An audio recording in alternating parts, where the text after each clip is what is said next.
Please pray for Japan. Nakakatakot po sobra kasi first time mag-issue ng Japan ng first ever alert para sa Nankai-tro na mega earthquake.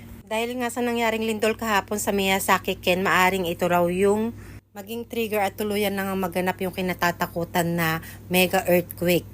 1 in 100 nga lang nangyayari itong mega earthquake na to. So imagine niyo kung gaano kalakas yun.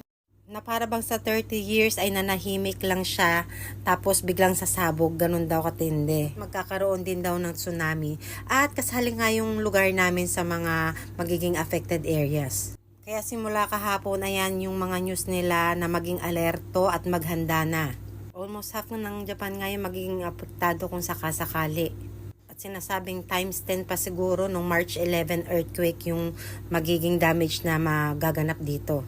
Ayoko mag-overthink no, pero naaalala ko kasi yung mga balita dati na sinasabi nilang mabubura daw yung Japan. So wag naman po sana mangyari ito. Tulungan niyo po kami magdasal. At sa mga nandito sa Japan, please keep safe. Magdasal lang po tayo at wag tayo magpanik. Kalmado lang po dapat. At importante sa lahat, i-ready na natin yung ating mga emergency bags at kung anon pa.